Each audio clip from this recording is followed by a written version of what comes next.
as a kid who used to look up and stare at the stars and the moon and also stare at the sun, I had to be told not to do so. This is the opportunity to actually kind of look at the sun, but don't take my word for it. This is why we have a professional here. And currently joining us, we have Solar Outreach Associate for the Oakland Astronomy Club, Matt Schie, joining us to talk about the upcoming eclipse. Thank you for joining us, Matt.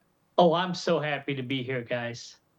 Matt, listen, I want to pick your brain so much about what we have going on. So I believe it's scheduled for us to be able to view it here in Michigan on Monday, April 8th, if I'm not mistaken, the solar eclipse. Now, can you just talk about technically what a solar eclipse is? And then I'll get into my other questions. I have so many.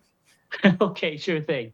So, a solar eclipse is very simply when the moon is directly between the sun and the earth. Hmm. The eclipse is the shadow of the moon as it passes over the earth. I will add here eclipses happen when the sun, the moon, and the earth are in perfect synergy, fancy word for alignment. An Mm. eclipse just means that one celestial body is casting a shadow on another celestial body. Sometimes our moon is in the shadow, and sometimes the earth is in the shadow, like will happen on April 8th. Nice. Okay, so all right. So with that being said, that makes perfect sense. Understood that. But here's my thing. When I was coming up, it was to my understanding, and maybe I just understood wrong, that eclipses are very rare. Like you would see it, or maybe it would happen once, maybe twice in a lifetime. But now I feel like they're happening every 4 years, like the Olympics. Now, are they really rare? What is considered rare? Like, uh, is it just common? Like, can you just debunk that for me, please? Absolutely. So I will say that solar and lunar eclipses are not rare, and they can happen between 4 and 7 times a year. Oh, But solar eclipses are thought of as rare because about 71% of the Earth is covered by water. So relatively few eclipses happen where people can easily view them. Additionally, statistically speaking, some eclipses happen during the cloudy winter months. I think the mm, reason we hear more about them is because of the internet, because we're more connected and we can experience eclipses from around the globe much easier. I'll good. finish this part by saying while eclipses are not rare, having them happen right on our doorstep is really cool. With any luck, we might also have good weather for viewing on the 8th. Yeah. No, I hear we're supposed to be at least inching a little bit closer towards the 50s or 60s during Yeah. that time. But great information, Matt. Great information because I don't know where I don't know where I got that myth from that they only happen once or twice in a We all lifetime. Well, that's think good. that. We all think that until you see a map showing eclipses around the globe, and you'll see that they're happening all the time. But again, most of them are over water. Oh. Ooh, it'd probably be so nice to be out on the water and then see the eclipse. And it's just water around. That's That'd be probably a fantastic. beautiful view too. I know, Yeah. right? Okay, so Matt, I want to ask also. So I'm hearing that you can only see it in certain places. Like you said, you can only see it in water in certain places. So is this Monday, April 8th time solar eclipse the one opportunity where us people in Michigan, maybe specifically West Bloomfield, can see this eclipse, or where's the region where we can actually see it? Well, if you're a patient, we'll have another one in the area in 2045. It's a little long to wait, though. Um, Okay. I have good news, though. Everybody in the continental US will actually see the eclipse on the 8th. Most people will see a partial eclipse, which is caused when the sunlight is only partially blocked by the moon, and we just get a crescent of the sun showing through. We call this region where everybody can see a partial eclipse is the penumbra.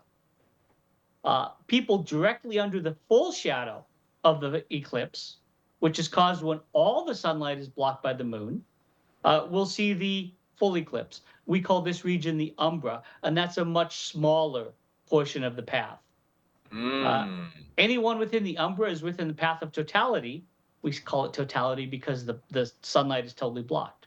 Right, So right. let's talk the region here. Lower Michigan will absolutely witness the partial eclipse. Okay. Most people will see between 90 and 98% of the shadow. Um, I do want to mention, though, be prepared for traffic. 298 million people live within driving distance for the path of totality. And in 2017, we had another eclipse in the US, and I was at that one. I can tell you that traffic extended for hours. One Wow, really? statistic I particularly remember is in the Denver Post reported that a road crossing in Wyoming had traffic increase by 821%. And In the local, Wyoming. yeah, the local sheriff actually said it took 5 days for the traffic to build, but as soon as the eclipse was done, everybody left at exactly the same time. Yeah, it makes And, sense. and then Yeah. driving back, we had about a 45-minute drive back to the hotel in 2017, and it took us 5 hours. And Woo. don't forget, we thought, because we grew up there, we thought we knew all the back roads and we'd be sneaky and we'd get through. No, Hmm. because all of your neighbors know exactly those same back roads. Okay. Um, Okay, that's an interesting thing to point out too. The traffic to wherever the most popular part yeah. is for the eclipse too. So that's something for people to know. And Joining and us. Oh, go one ahead, safety please. note, if you're stuck in a traffic jam on the highway and you have little ones or older folks, Hmm. it may be difficult to get to the bathroom. So just plan ahead, think about Yeah. that before jumping into the traffic jam.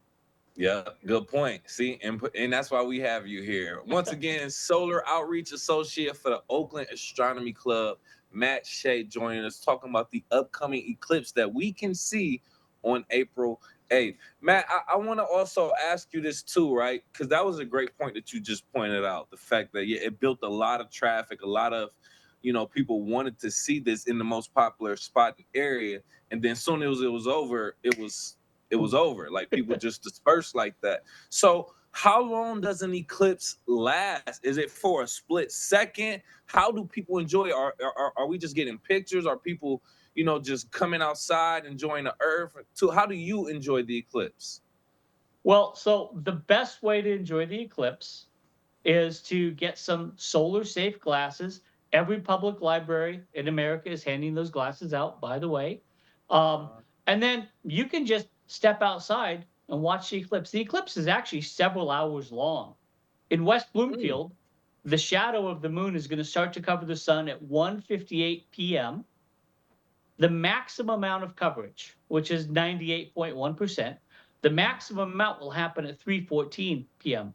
So already you've got about an hour and a quarter to wow. watch the sun get covered. And then the eclipse will be complete about 4:26 p.m. And that's when the shadow of the moon moves away from us. Wow. In the middle of the day like that. That's kind of Yes. crazy. That's Yeah. oh, I can't wait to see it now, man. Oh, that's what's up, man. I'm excited. I'm excited. So okay, and these glasses. Yeah. These glasses. Thank you for telling me. Because I had no idea. So even though the sun is being blocked by the moon, we still can't we're not supposed to advise to look directly at it. Why is Right. this? Can you please, Matt? I can. This is a really important point. I'm going to get serious for a moment. Okay. Our eyes do not have pain receptors. We don't know when they're being damaged when you look at the sun. So Mhm. even though less than 2% of the sun will be visible in West Bloomfield, it is far too much to look at safely. And there was an old saying when I grew up that you could put on welder's glasses and view the sun during a solar eclipse. Also, not true. Oh Um, wow. there are reports this year that there are knockoff solar glasses being sold cheaply. Um, I would not get solar glasses personally at corner market or gas station or anything. I would go to your local library or I would check the NASA homepage and they have a list of approved vendors with expedited shipping where you can get them. Great information. Great point too, man. Okay, so there's not only should you get these glasses to look at the eclipse, but there's certain solar glasses from Yeah. certain retailers and brands that you should The consider. approved, right? Not Correct. knockoffs. And Right, then right, right. another thing you can do is there are going to be hundreds of people live streaming the eclipse all the way from Mexico up through Canada. One particular thing that I will be watching will be a hot air balloon project from the University of Colorado, I believe. We can take a giant Mm. balloon, a really cool camera, and a cellular access point, and go up a couple thousand feet and film the shadow as it moves across the ground. So that's going to be really cool to watch. Ooh, that's nice. See, this is why we have you here, Matt. See, so you can give us that key information just Yeah, in case we want to see it from another perspective. yeah, That's going to and be groundbreaking. yeah, there'll be a No, no, lot of you have more. opportunities. Yeah, yeah, yeah. Great. No, no, I completely understand, Matt. Any final thoughts that you want to share for us? Anything that we didn't go over? Any other information that you want to give to people? Any way people can reach out to you? Um, I am with, as you said, the Oakland Astronomy Club, Mhm. oaklandastronomy.net. Yeah. We are open to the public. We invite the public to come to our meetings every month. Our schedule is posted on our website. We invite the public to come to our open viewing days. If you'd like to look through a telescope at night, come on, join us. Look through a whole bunch of telescopes, especially if you have kids and you think they might want to get involved in astronomy. It's nice to let them see what they can actually view. It sets their Right. expectations. Other than that, for everybody on Eclipse Day, I just want you to enjoy it. Whether you drive down into Ohio to see the path of totality, or whether you stay here, view it from your porch and online, enjoy the moment. They, as you say, they're relatively rare for any point on Earth. We only Mhm. actually get an eclipse on any given point about once every 3 centuries. So, in that respect, it is rare, but Yeah, it's yeah, also yeah. cool, I right? know. I know. It's just a point for us to just connect with nature, Yeah, connect with the earth, the space, the galaxy. right. We're all connected to a timeless understanding. I genuinely believe that. Matt Shea from the Solar Outreach Associate from the Oakland Astronomy Club joining us just talking about the eclipse. Matt, I could sit here and ask you 1,000 more questions, but I know we have to go. Thank you again for your time, sir. I appreciate you. Absolute. Thank you for having me on. I appreciate it.